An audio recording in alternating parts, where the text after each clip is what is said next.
I just leave the cans in my room like you do with LaCroix, and it congeals, and it looks like boogers.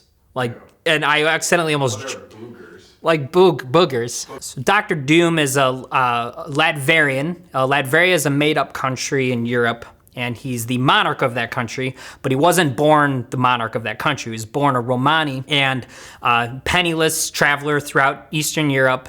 His mom was a witch, killed in his youth. His family and his countrymen were persecuted by the Baron of Latveria. He flees Latveria, travels to the United States, where he enrolls in university. He's very brilliant. He meets Reed Richards and immediately hates him. He's creating a device to try to free his mother from the clutches of a demon. And that blows up in his face, literally scarring his face. He blames that on Reed Richards, flees the United States, goes to Tibet where he meets a bunch of monks. He builds a suit of armor. He takes over Latveria and he becomes the absolute monarch of Latveria, and then just wages an endless war against every Marvel hero he can find in an effort to gain power and take over the world. Dr. Doom's the most interesting man in the Marvel Universe because of the breadth of experiences, knowledge, and abilities that he has. He's kind of like the quintessential villain. He's a little bit of Reed Richards because he's this brilliant inventor. He's a little bit of Iron Man because he's in an armored suit that's just as powerful as Iron Man's armor. He's a little bit of Doctor Strange because he's a very accomplished sorcerer and actually the runner-up to the title of the Sorcerer Supreme. He's a little bit like Black Panther because he has his own country and he's the king of it, and vast resources. He's just a little bit of everybody all kind of rolled into one, and is able to go toe-to-toe with literally anybody in the Marvel Universe. This guy, he thinks Galactus is a peer, and that's crazy, but he's got this massive ego, which, like every great villain, he has a great weakness, and his weakness is his colossal ego. This guy's, he's insane. Marvel actually put out a book for a long time called Supervillain Team Up. Dr. Doom and Namor are famous team up guys. They both hate the Fantastic Four. They're both supremely powerful characters. They're both monarchs of their own countries. Namor is the monarch of Atlantis, the Undersea Kingdom, and they usually have an alliance. They've even played with this in recent times where Namor and Dr. Doom kind of have an unspoken agreement. If they ever have the opportunity to take over the world, they will, and they divide it between the sea and the land. Namor takes over the whole oceans, and Dr. Doom's gonna take over all the land. There's really no time they do a big collection of supervillains when Dr. Doom isn't present. He is Marvel's ultimate villain. Everyone's very excited for Thanos. Thanos is a great villain in the MCU. Dr. Doom is going to be the next big villain. There is no villain in the Marvel universe bigger than Dr. Doom.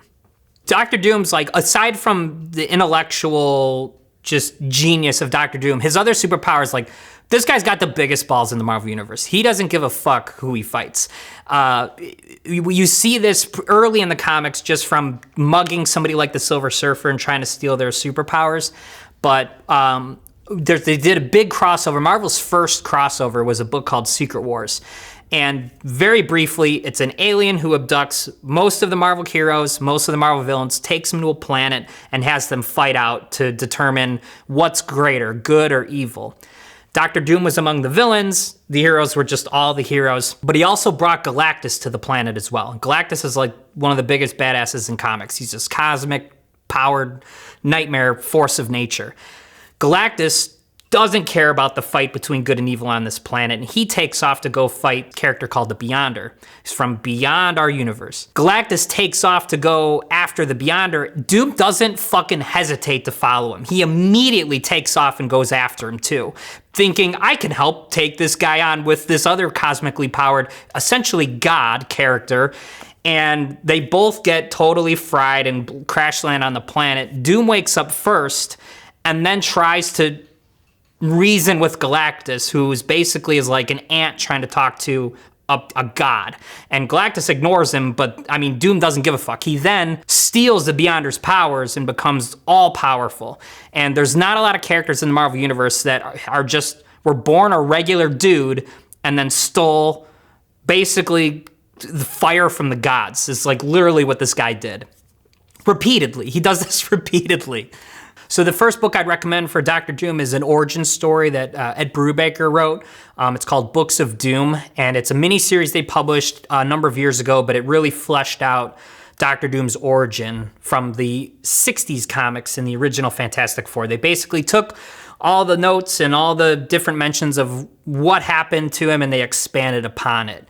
So that's a really good book that gives you like the origin of the character.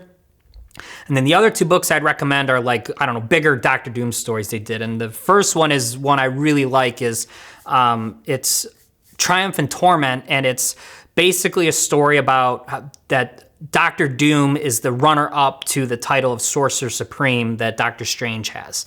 And the runner-up to the mantle of Sorcerer Supreme can ask a boon of the Sorcerer Supreme. And Doctor Doom enlists Doctor Strange to help him go free his mother from hell and battle Mephisto.